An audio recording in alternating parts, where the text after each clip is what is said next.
Once you start down the dark path, forever will it dominate your destiny. Yoda.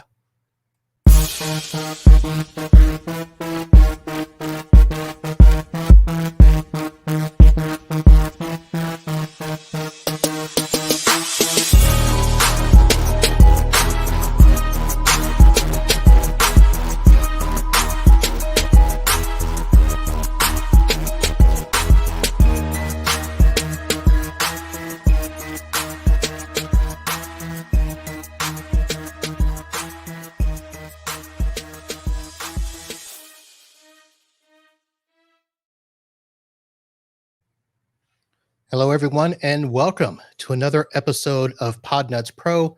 I am your host, Marvin Bee, coming at you live from Fort Lauderdale, where, as you can see by my window, it is still light outside. It was a lovely day here in Fort Lauderdale, as per usual, and I've got a great show lined up for us tonight. I have two guests coming on this evening. I have Brandon Martins and Peter Ayudin.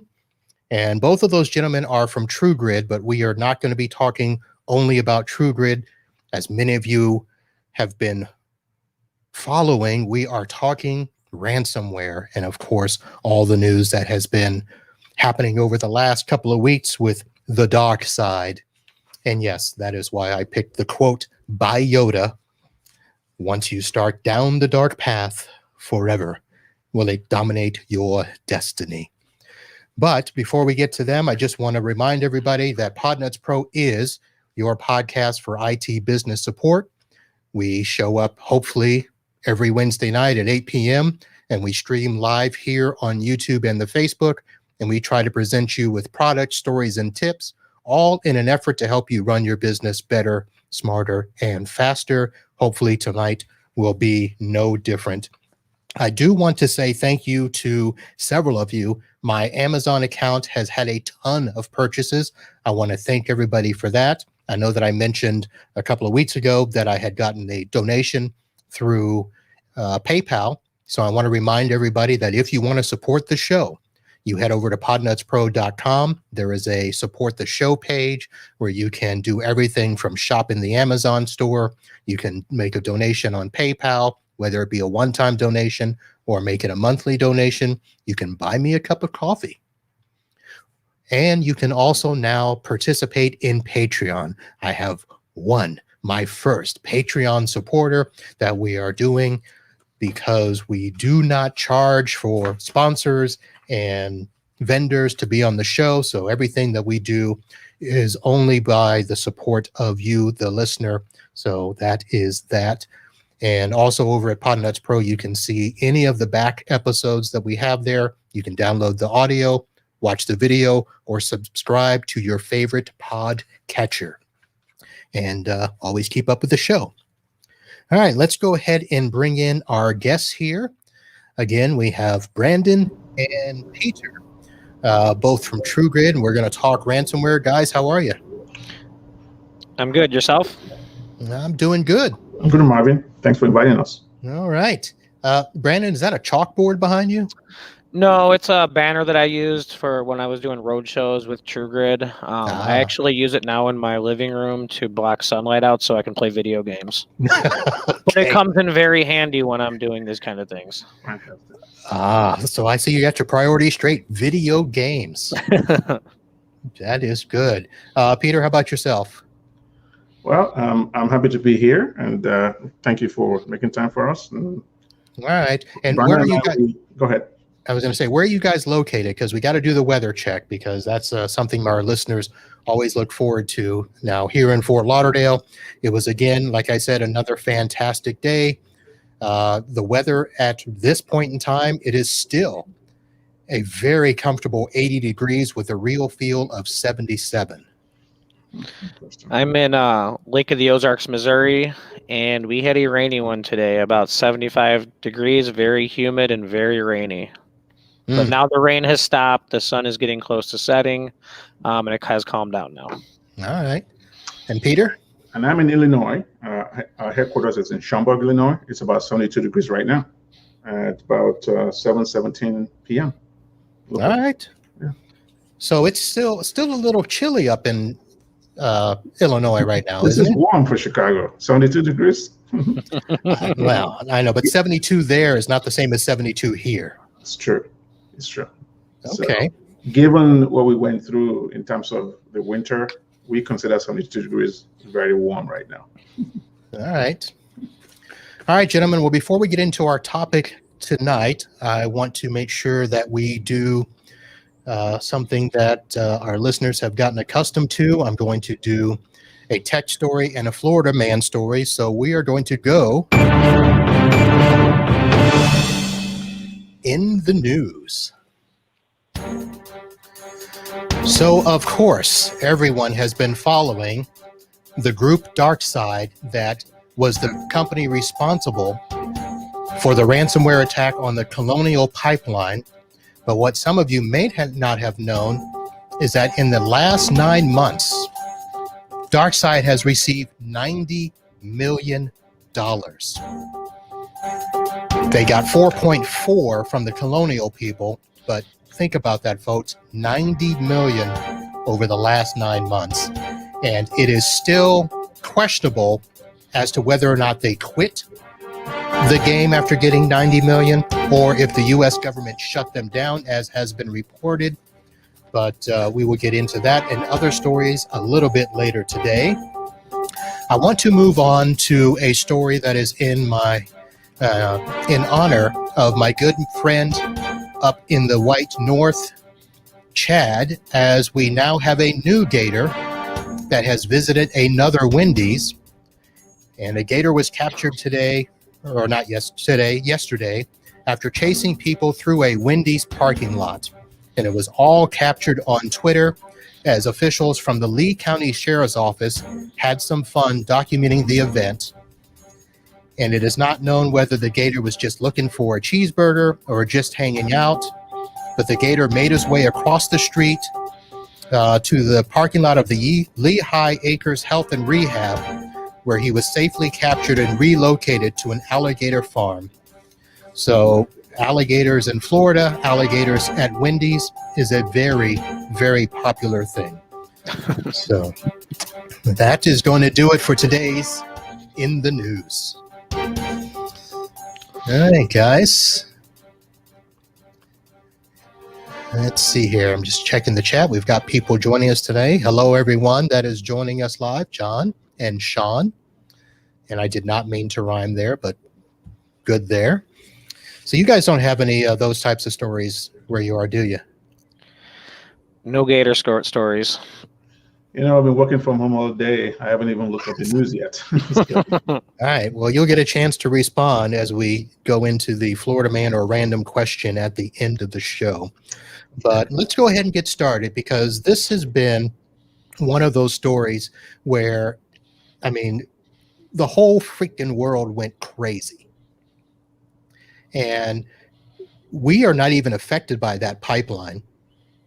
But Floridians were getting more gas this past week than they ever have gotten because of a hurricane, thinking that we were going to have a gas shortage during this crisis here. But it has just been interesting. And there have been more ransomware stuff happening this week that did not get any attention because we're all so focused on this. So what I wanted to do tonight was talk about ransomware. It doesn't have to be specifically the Colonial incident, but I did forward you guys a document that I shared with some groups on Facebook. I received a email Friday afternoon from a client who, they're not really a full client. They're not on any of our managed services. They're one of those clients where we'll just call you when we need you type thing. So I've worked with them now, I think it's going on 6 years. We've always talked about what things you should do to protect your network, and we need to fight against stuff like this. And they're like, well, we're fine, blah, blah, blah. But they get one little document from the FBI and the Cybersecurity and Infrastructure Security Agency, and then they're like, oh, do we need to do these things? And I just thought it was interesting, but go ahead. Marvin, I actually shared that document with my team earlier, and the way I positioned it was like, this is all stuff I believe we all know, but it's now in a document for you. So I assumed everybody knew most of that stuff. Yeah, all of this stuff that's in here, especially under the mitigation section, all seem like stuff we've been touting for years that we should have our clients do. So it was just interesting that I wanted to talk about. I wanted to talk about the approach that they went in saying that this was the gold standard of best practices. You guys in TrueGrid, now you deal with secure remote access, and we'll talk about that a little bit later. But when you saw this document, what did you guys think? Go ahead, Peter. I think for me personally, I think it's just a reminder of the adage with Marvin, this is our industry. We know that security is multi-layered, right? If you read that document, there isn't one thing that's going to keep you secure. It's a host of things you have to do. And so what I always tell people, the best way to look at ransomware problems is to consider it. If you don't do two-factor today, for example, two-factor is the number one thing they said, two-factor authentication. It's like living in a rough neighborhood and not having a latch on your door, leaving your door open. Or having a window and you go to sleep in a bad neighborhood and you left your window open all night going to sleep. You're exposing yourself. So sometimes we have to use metaphor. I think that business owners will understand. IT folks, most of us understand what they're talking about. But business folks that are not IT-centric like all of us, they don't know. They just hear these things.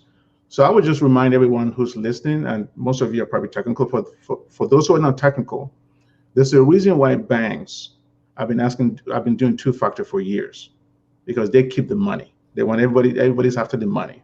So for the longest time, I've been doing SMS with my bank. So to answer your question, Marvin, it's a good practice. Everything in there are all good practices that people should actually take a look at and take very seriously. All right. So I do want to let everybody know, in case you're just listening after the fact or you haven't heard about this, but this is a document that was put out by, it was on an official website of the United States government. It was alert titled AA21-131A, entitled DarkSide Ransomware, Best Practices for Preventing Business Disruption from Ransomware Attacks. And if you're listening to the show and you can't find that document and you want to get it, just send me an email and let me know and I will get you a copy. But this thing has been all over the internet. But it does one thing that I don't think a lot of us talked about. It talks about OT and IT networks. Mm-hmm. And it's kind of interesting that this document went out to regular end users, and now we have to describe what an OT and an IT network is. Do you guys ever have to do that? For us, I mean, those are phrases that I've heard, many times, and I think it's just kind of trying to explain to audiences the many different kind of networks that are available today that people connect to. So the FBI, who actually wrote that document, is outlining to anybody who's reading that document all the things you have to focus on. But go ahead, Marvin. Okay. All right.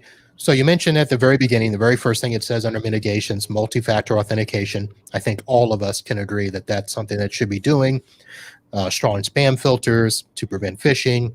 Mm-hmm. Now, number 3, I'm glad it's high on the list for them, but it is something that we seem to forget a lot of times, where it says implement a user training program and simulated attacks for spear phishing. I know that a lot of times companies, they'll have us come in and do one training and then that's it. There's no ongoing training.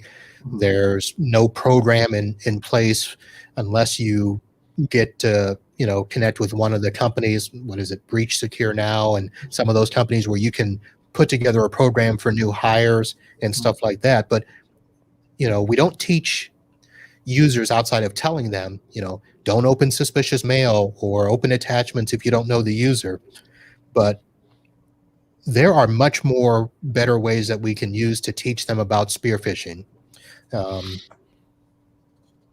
Just in here thinking, wow, I'm glad they put that up there.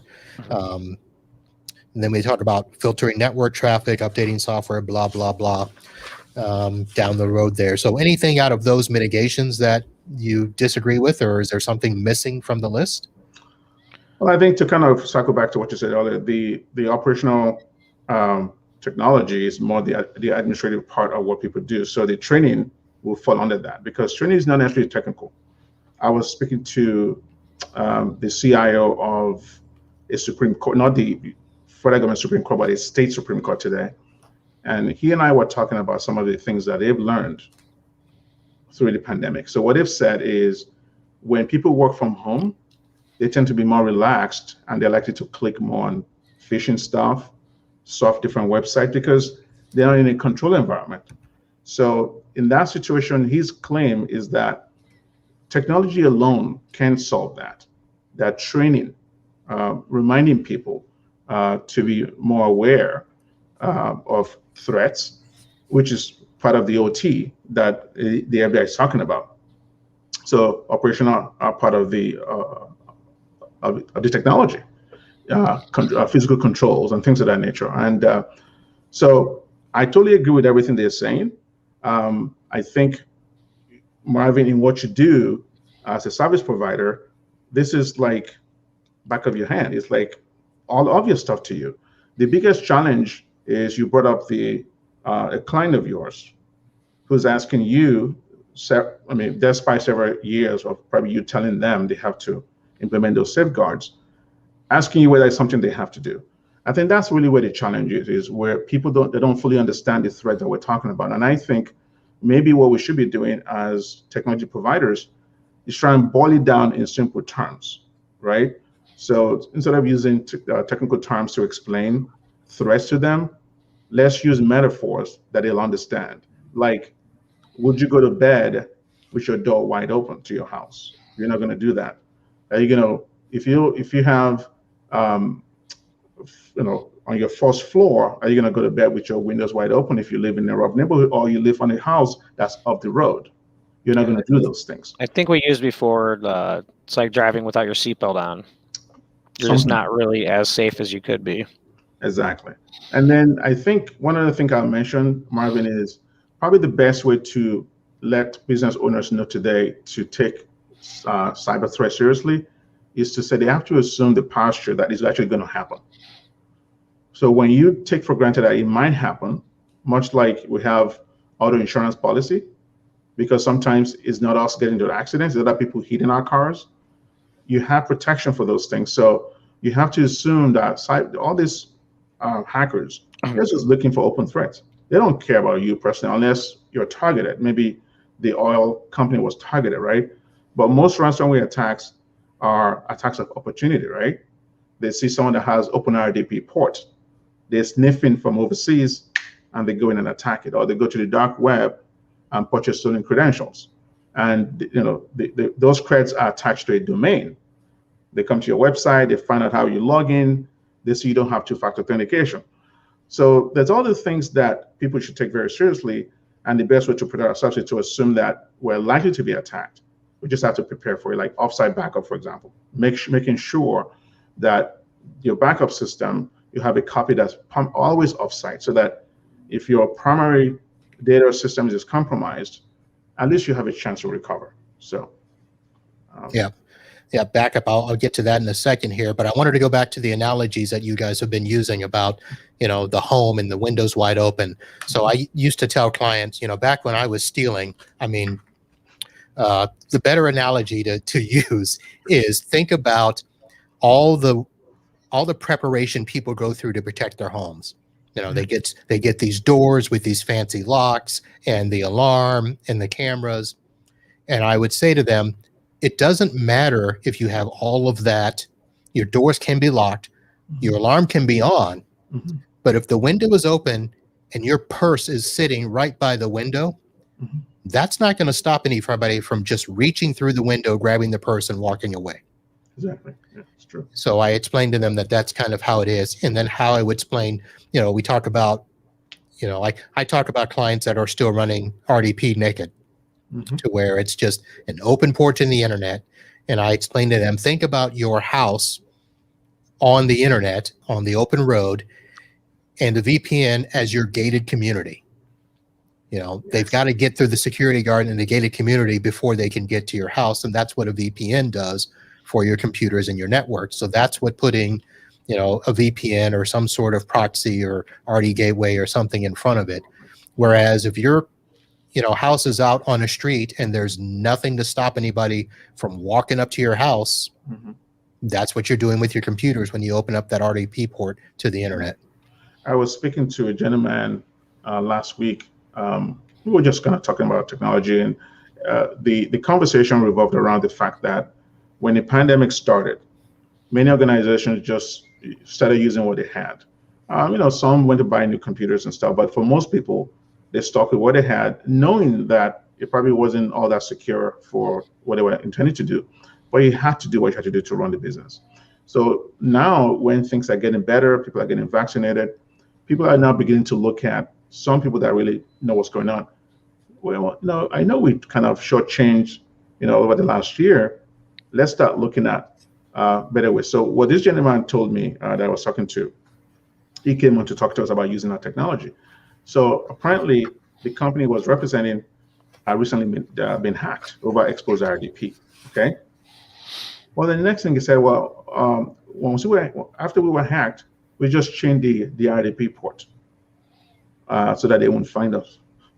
I was like, no, that's not going to protect you. So we'll just close the front door and open a side window, right? Exactly. That's not going to protect you. You just not should be exposing RDP. You should never be exposing RDP. So to kind of align with what you were saying there, Marvin, about people that expose RDP, some people think, Marvin, that if you change the RDP port from 3389 to some other port, that is secure. Can you let them know that that is not secure, that the hackers are scanning every IP address they see online? They will scan all the ports that are open on there. And almost every technology product that sits behind that IP address, if I probe it, it would tell me what it is. Okay, you can send a command to an email system. It will say, SMTP, hello world. You could send a probe to an RDP on a different port. It will respond as RDP. There's this thing called showdown.io. I'm sure you know about it, Marvin. Where you can go online and find all the exposed RDP port. You can even search for 3390. You'll see machines that are using 3390 thinking that they're secure. You can see ConnectWise systems on there that are wide open. So exposing login protocols to the internet is not a good idea. They have to be shielded behind some sort of proxy, like you said, in some cases VPN, when done wisely. Those are things that people have to really be attuned to. All right. So how many people or companies do you guess are still running insecure remote access? Several. The last time I checked, I've checked a few times since the pandemic. When the pandemic started, the use of VPN and RDP went through the roof. It's kind of abated a little bit, but I've seen numbers that range from anywhere from 500,000 to over 2 million worldwide. Okay, and believe it or not, Marvin, in the United States, when they rank IP systems that have the most open RDP ports, surprise, surprise, AWS. Oh yes, Azure, Rackspace. So now you would think that if you know enough to stand up a virtual machine in AWS or Azure, you must be fairly technical, right? But people are still opening up RDP ports on those cloud services. So that is the truth. So the customers that say to me, well, we're going to go to the cloud and be more secure and not have on-prem services, we'll just put our servers in the cloud and we'll be fine. Well, it's like saying I'm going to move from one part of town to the other one so I can open my window and go to bed. It's, you know, Right. if you're close to the street, people are walking by, and you want to be safe, you have to protect yourself, regardless of where you're operating from. Yeah. So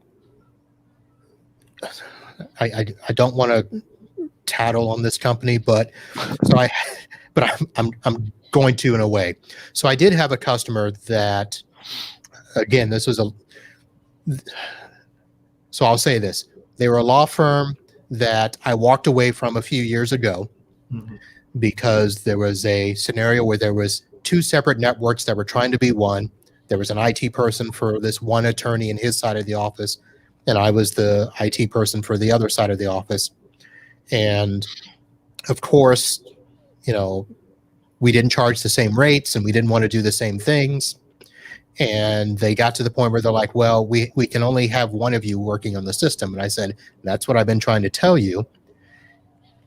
The other person, I'll just say that he was a nice guy, but he didn't know networking from hacky sack, but it was cheaper. So they went with him. Yeah. And then about 3 years later, they called me back and said, we need help. Can you come back? And so I did. But they didn't want to do a contract. They didn't want to do any monitored services. They didn't want to do any of this stuff. They got ransomware and lost a lot of stuff because we could only convince them to do backup of their critical workstations, not the server. They were worried about their QuickBooks. Yeah. And I was going to do their servers and just find a way to, slide it under the bill, but I couldn't do that. Yeah, attorneys. It was, you don't want to slide anything under the.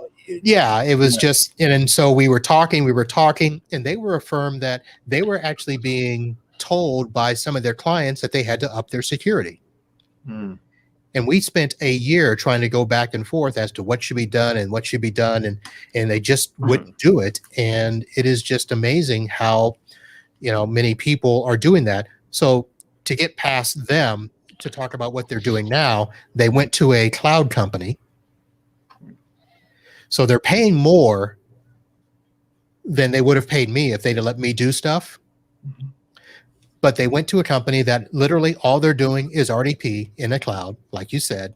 Is it exposed? I think it is.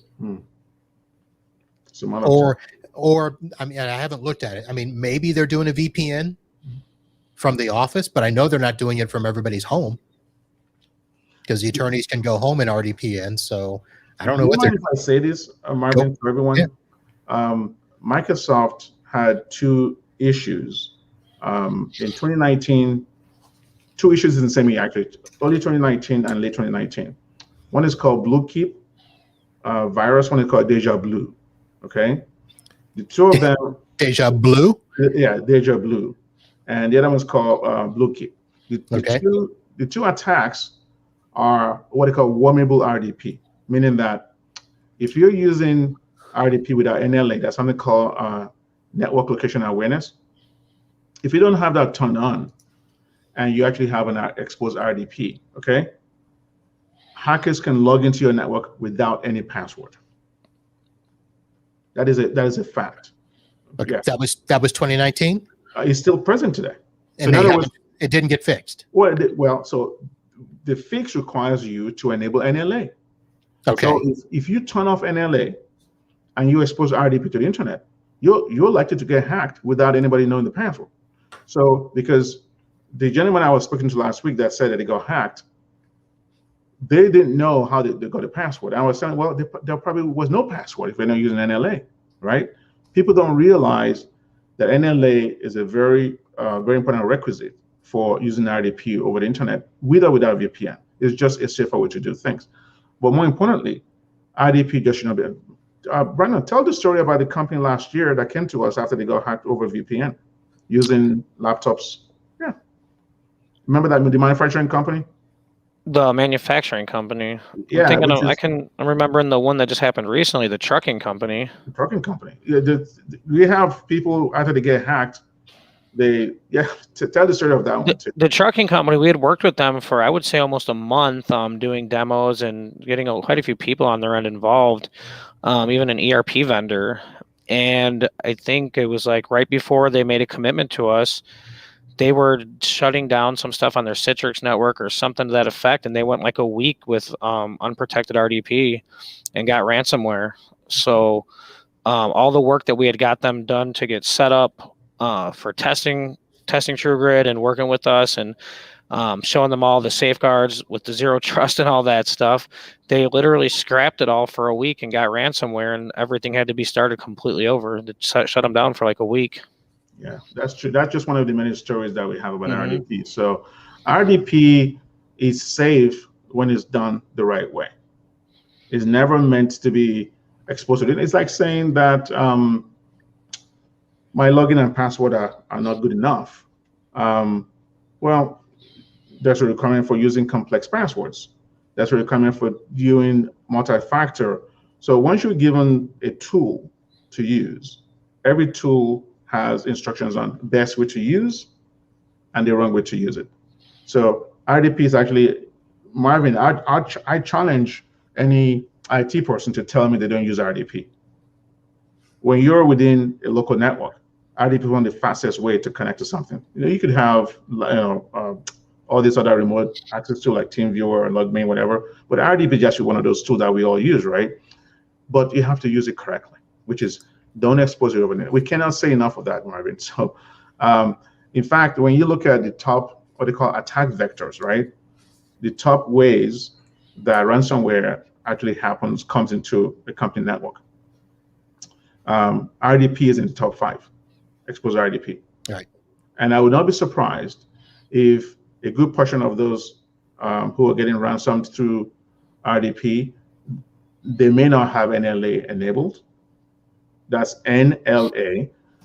They probably don't have it enabled, and then they have it fully exposed with or without changing the ports.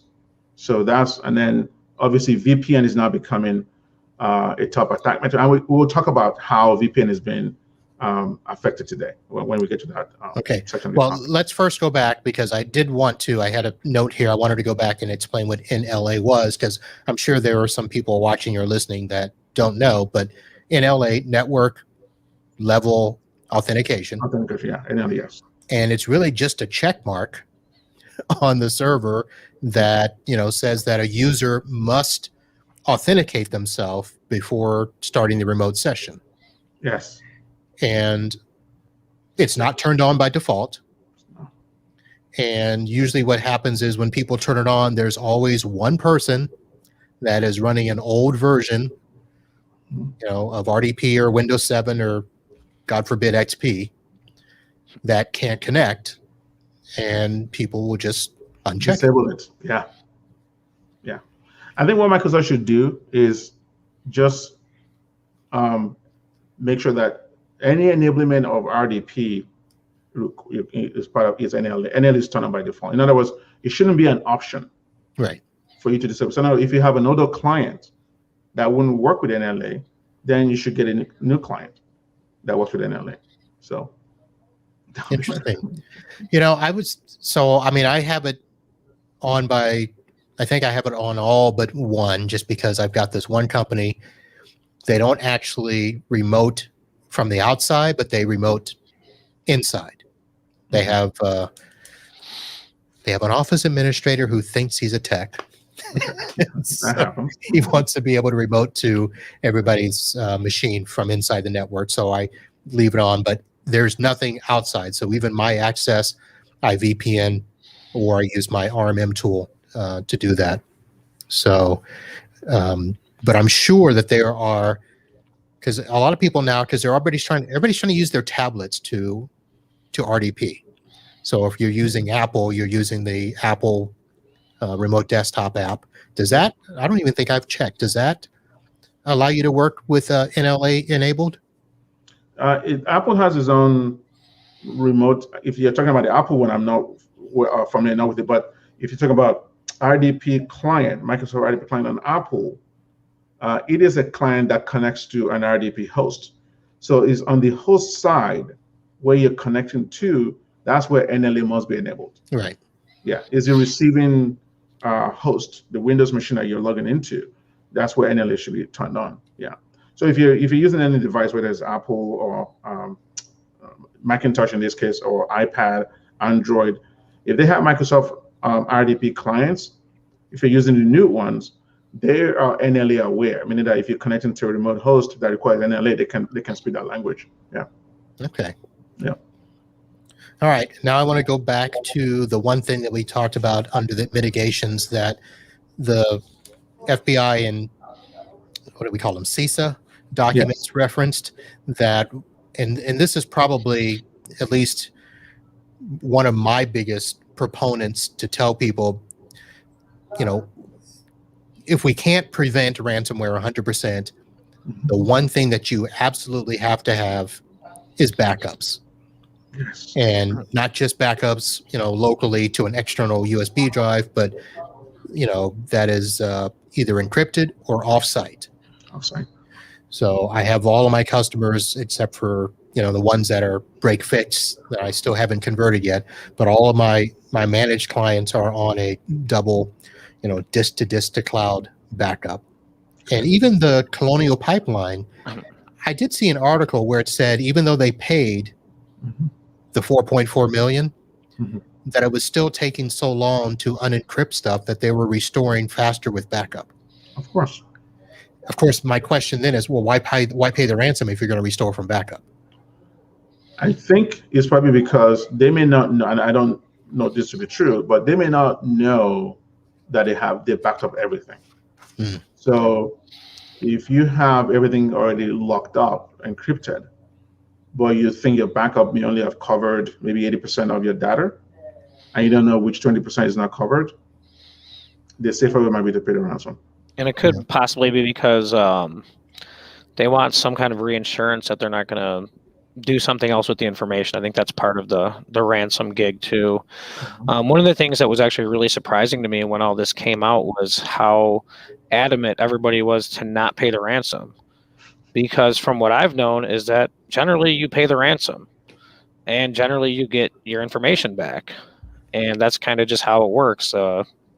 So finding out that the FBI says not to pay the ransom and stuff, I don't know. I thought that was pretty common to pay the ransom, and that's why those guys are in business and they give the information back. Well, I think that's the case recently, but ransomware's been out for a few years. I know in the beginning there were times where people paid the ransom and didn't get stuff back. Right. Okay. So I think that's kind of what happened. But now I think these ransom people have gotten smart by saying, well, if we make sure they get their stuff back, the next time we do it, we'll get paid. They want to run a good, honest business, Right. That's what it is. In fact, some of them actually have a customer service line. They have a customer service line. Yeah, when they actually, like, to Marvin, what you said, when they first started, they didn't realize they were running a business. They thought it was just, oh, I'm going to take your money and run. But then they realized, look, if the word gets out that we're taking people's money and we're not releasing their files, no one's going to pay us. So they started doing exactly what they promised. In fact, they would say things like, we're not going to destroy it. We won't release your data to the public. We'll give it back to you. In fact, in this case, I think they promised is the one company that we are aware of that got breached, where the price they had to pay was $2 million, negotiated down to $1 million. Part of the negotiation was, if we pay the $1 million, you're never going to do anything to us anymore. And they agreed, because $1 million is a big payday, right? Yeah. So it's rough out there. 90 million in 9 months. I mean, 10 million a month. That's a good recurring revenue model. It's amazing, Marvin. Wouldn't you and I love to have that? 10 million. I mean, I saw later again. So Toshiba had its European unit hit as well. So there's apparently money to be made. Is this recent? This one was in the last week. It didn't say what day. So Marvin, every time you hear about a large organizations hit like that, you have to imagine thousands of small and mid-sized businesses that have been hit. We just don't know about them because they don't make the news. Right. Yeah. So. Well, because a lot of them are embarrassed, Mm. and they think that they have more to lose than the big boys. Yeah. Yeah. Because a lot of them for years are thinking, well, they're not after me. Well, they're after anybody who will pay. They will pay. They really are. Yeah. Let me show you guys this. I know I didn't get to prepare you for this, but I saw an article. Well, let me rephrase that. Sure. A doctor sent me a link this morning and said that, let me share it this way. He sent me this link and says, maybe we should enable this on all our computers. And it's an article that he found that says Microsoft has a hidden anti-ransomware feature in Windows 10 that you can enable. Is it talking about Windows Defender? Or? Well, it's a part of Windows Defender. It is, let me scroll down and find out what it is. It's the something folders. Oh, I know what you're talking about. Controlled folder access. Yes. And he's like, oh, we'll just enable that. And so I can tell you about it. Well, I did a little research, and tell me how correct I am. So it does work for the folders that it protects, but it does disable other security features. For instance, if you need to scan it or if you need to access it with encryption, that stuff won't work. And it doesn't detect things in real time. So if you do get a ransomware attack and it's encrypting files, it's not going to, give you any sort of alert or anything like that. And then, of course, management, there is no centralized management from what I can tell. That is true. I'm going to show it as part of what they call ATP. If you're using Microsoft 365, they have advanced threat protection now that actually manages a lot of components of the Windows Defender. When I played with the control folder access, when Windows 10 first came out, it was very unstable. But with Microsoft, the first release may not be as stable and over time. So it may be much better right now. But at the time, I recall that many applications that I was running couldn't access those folders. So how sometimes it's one thing for you to go into Windows Explorer and navigate to a specific folder. That worked. But if I was using some app that needed to go open a file from that folder, that didn't always work. So, but I'm sure they probably have, they fixed that right now. And then for anyone who's interested in that, they may look at the Microsoft Advanced Microsoft ATP, which is part of Microsoft 365. Right. All right. Well, we are cruising right along here. So I do want to give you guys a little bit of time to pimp yourselves. I know that when I introduced you, I mentioned that you guys were from TrueGrid. We did not explain what TrueGrid was, but I will be open and honest and say that I am a new member to the TrueGrid family. So TrueGrid provides secure remote access for clients, and basically it is a proxy service where customers log into a portal and can then RDP into servers, desktops, or whatever you have it. So that's my crude explanation of it. So you guys want to quickly give me the real explanation of Brandon, want to take it? I was going to say you take it, Peter. Okay. So TrueGrid is probably we have a feature called Secure RDP. So the simplest explanation of the technology is it allows you to log into any Windows system, anywhere in the world, behind the firewall, without exposing that firewall. Okay? In other words, it pretty much shields you from the internet. Nobody knows you exist. It makes your RDP connection invisible to the world. And multi-factor is built into it. So there's no way to use a product without multi-factor. You don't have to pay for it extra. It's built into it. And so whether you have machines in a server room, AWS, private cloud, public cloud, a regular PC in the office, it can force a connection to them. So, and we're going to talk about the new feature that we're releasing tomorrow at the right time, Marvin. So that's a nutshell of TrueGrid. Yeah, one of the things I would add to that is that one of the beauties of our product here is that We don't trust any device. So That's true. as an end user, maybe they have their work PC, and then maybe they have their home laptop, then maybe they have their home PC, and then their iPad, or so on. We have a simple connector that's a one-click technology that gets installed, and it secures the connection, no matter what device you're on. So it doesn't take any IT division to get this set up. This is something a home user can do just by clicking on the link and downloading the connector, and then you're ready to go. Yeah. Once the IT sets up the back end, your home Yes. users. Well, home users- yes. What I'm saying is if a user's already set up Mhm. and they go and they're out to work on travel or something like that, and they lose their laptop, they can go to Best Buy, buy a new laptop, and get back rolling without any IT help. Exactly. So that was one of the features that worked out for me and my client. I think I've got 3 that are on it. That one of them is a pretty large client, and they didn't want us, to be calling users at their homes to install VPN software or anything like that. So this was something I could say to them. So look, they can install this without us. It's easy. I actually grabbed one of your videos and sent it to them and said, this is, how they should use it. The other feature that I liked is you've got an Active Directory connector. Yes. So for people that are running Active Directory, the users are already set up. You don't have to create new passwords for them or anything like that. There's 2 groups that get set up with what's called the Sentinel software, right? That you install on the server, the Sentry. Mm-hmm. And you just put the users in the group and it syncs up and they're good to go. Exactly.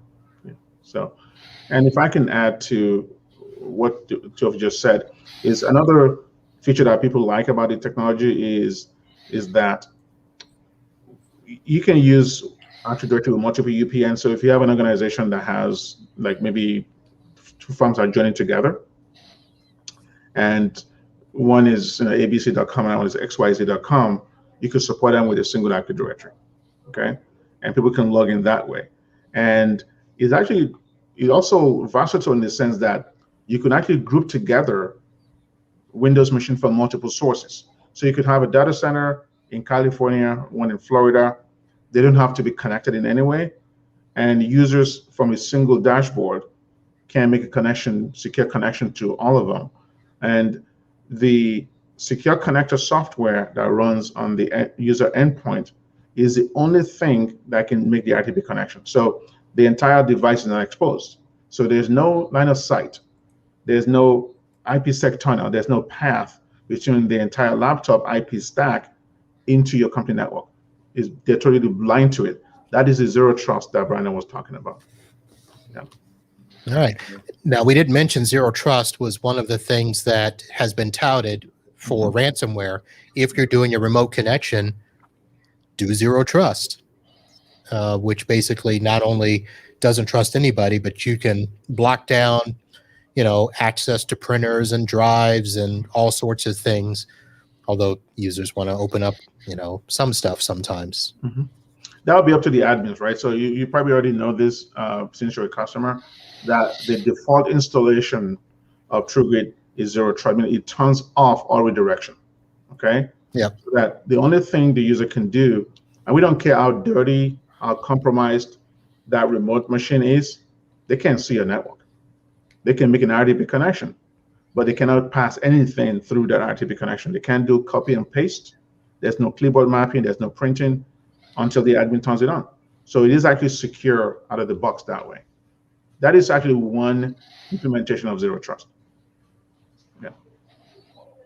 All right. Yeah. And let's see here. I'm popping onto my dashboard to check out some stuff. But yeah, you block everything. Yeah, by default we do. Yeah, and we also have a feature too, where if you don't want an employee to see an entire desktop or server, you can just publish the applications that they need to use as well. That is true. Our remote app feature. Okay. Yeah.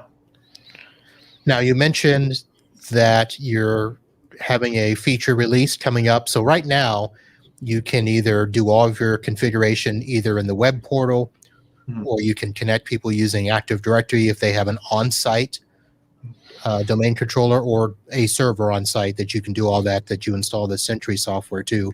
Exactly. But you didn't have anything for Azure or in the cloud.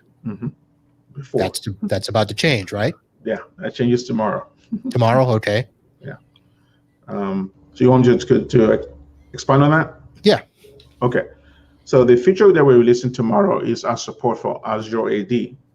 So if you're somebody who's already consuming Office 365, you already have your service provider, you have customer tenants who are using Office 365, and you want to use TrueGrid, you now don't have to rely on internal Active Directory or even our two-factor, because most people probably already have two-factor enabled for the Office 365. So our Windows Connector software or our web interface, once you join your TrueGrid tenant into Azure AD, which happens in like 5 minutes. There's all of 5 minutes to set up. Okay, it's that simple, okay? Once you do that, the next time your end users log in, they will see the Microsoft Azure logo, Microsoft logo. When they click on it, it will bring up the Office 365 login. They log in with their same credential, same two-factor token. They're smooth sailing. They'll be able to connect that way. So it is, we rank every week, we go through support list and a feature request list. That request for Azure AD has been #1 consistently for the last maybe 4 or 5 months. So we had to just push it out because a lot of people wanted it. So we're very excited about it. All right. So I did put the link out to both chat rooms on YouTube and the Facebook. I've got the link on the screen, truegrid.com, and you can go there and see everything. Now, your pricing for the end user is pretty much there.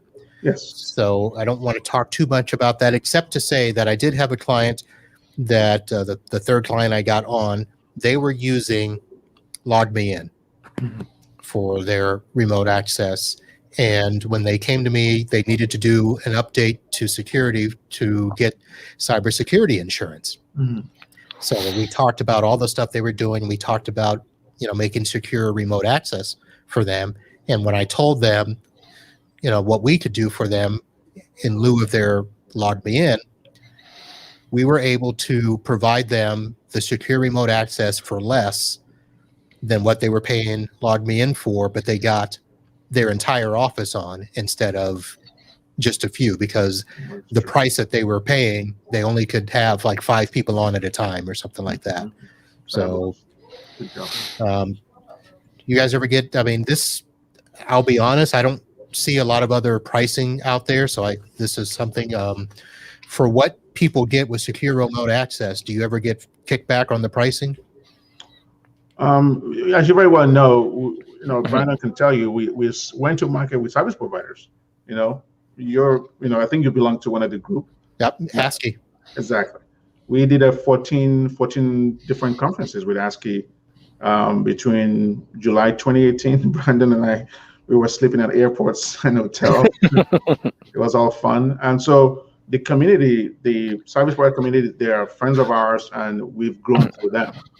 And you guys, as you very well know, you have preferred pricing as an ASCII member. Yeah. Yeah. So you've got the TrueGrid Basic, TrueGrid Business, and then the MSP, which you would call them and call Brandon and get you set up as an MSP, that you can have a portal where you can have all of your clients underneath there and manage them all in your basic MSP portal. That is true. Even the Azure AD, MSP can't manage multiple customers with their different tenants from a single console.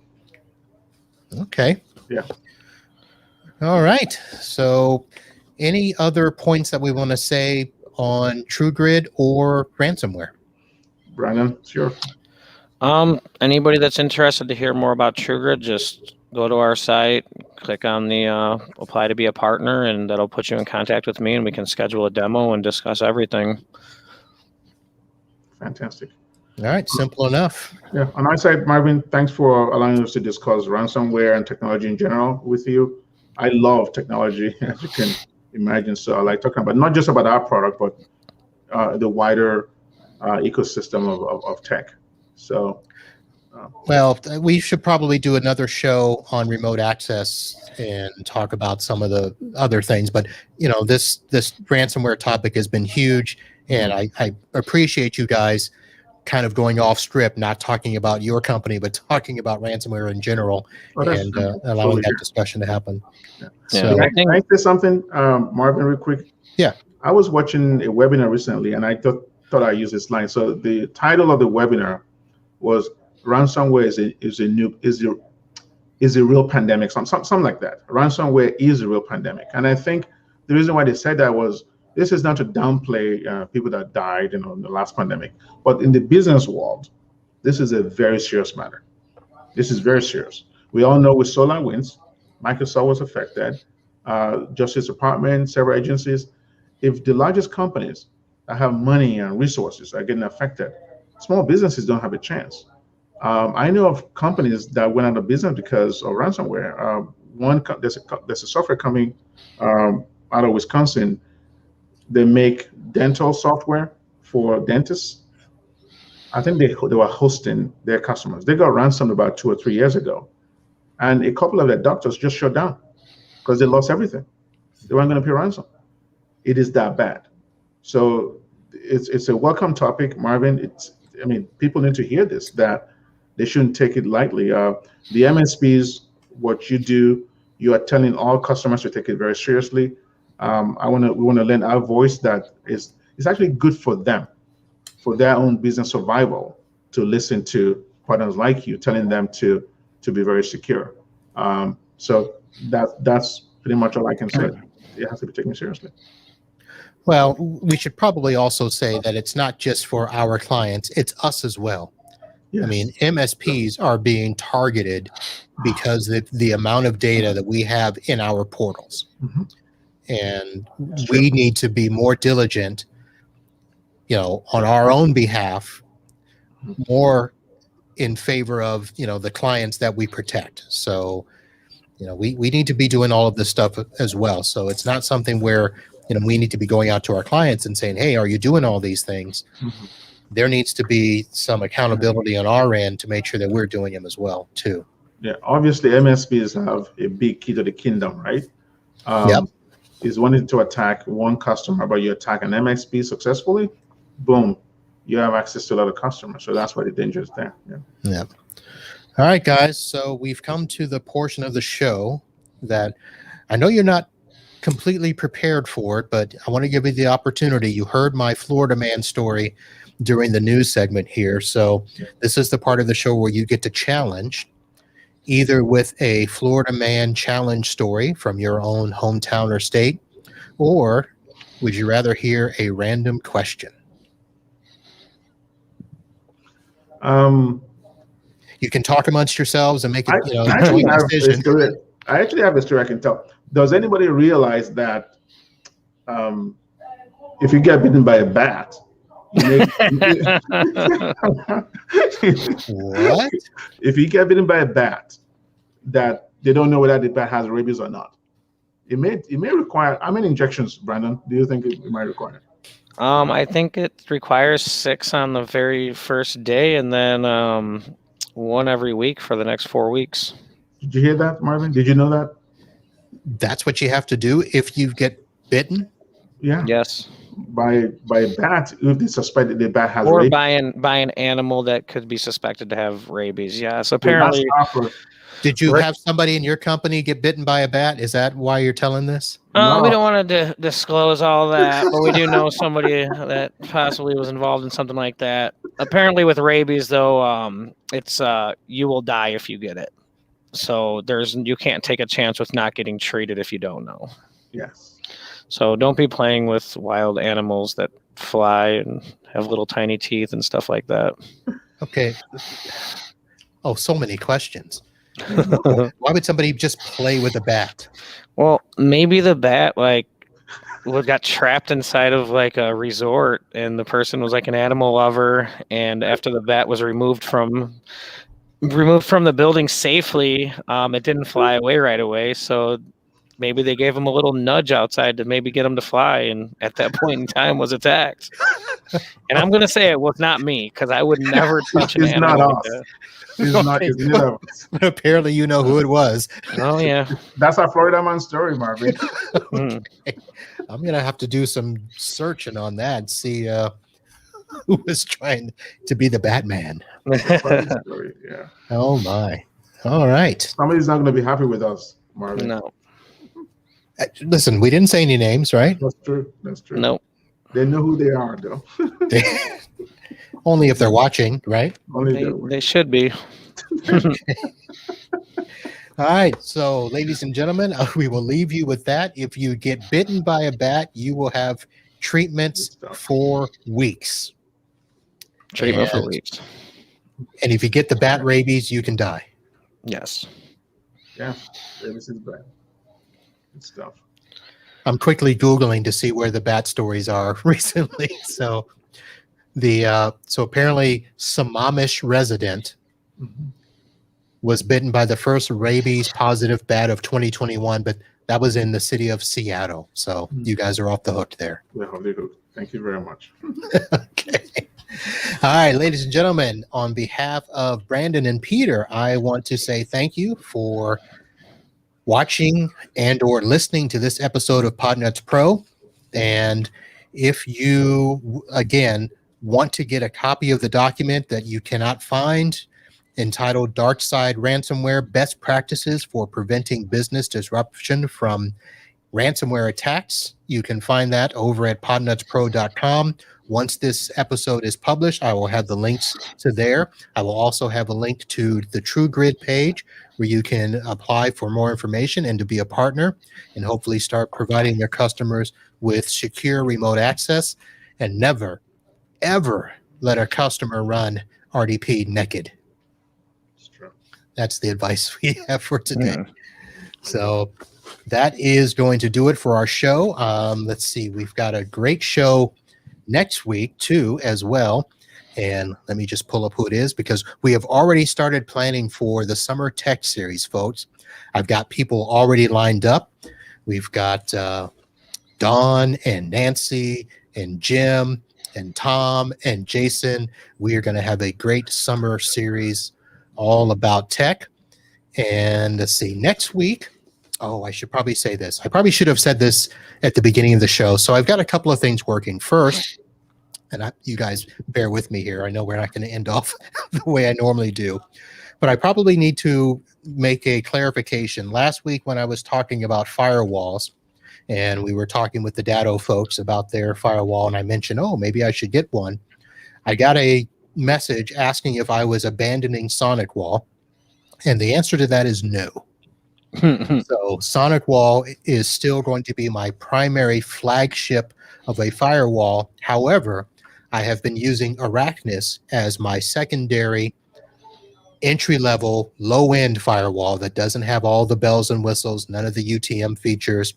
But since Datto Firewalls does have some of those features, I thought maybe I'll take a look at it and see if it will become my number 2 at this point in time. So let me assure everybody, Uncle Marv is not abandoning SonicWall. So just wanted to say that out there. And what else did I need to respond to? There was a couple of comments that I needed to say. Secondly, in a couple of weeks, I will be having a show with a new VoIP vendor. Many of you have known that when I finally took the plunge to get into the voice over IP game, I went with Freedom Voice that got purchased by GoDaddy. And GoDaddy, in their infinite wisdom before the pandemic started, decided that they weren't going to sell voice over IP to new customers. So I have been looking and looking and looking. I thought I had found a provider in Intermedia. And sorry, Jason, but I might be abandoning Intermedia. So there is a new player. To me, they have been around the industry for a while, but many of you may remember the name Paul. That is now with a company called Pulsar 360. I just went through a couple of quick trainings yesterday and today. I'll be doing a technical training here in the next couple of days. I will be getting my NFR phone system here in a few days. And I've already got quotes for 2 customers that we're going to be looking to move them over to Pulsar 360. And for those of you that are already saying, why no intermedia? Well, let's just say I don't have the warm, fuzzy feelings about them that I thought I would have. I don't like their portal.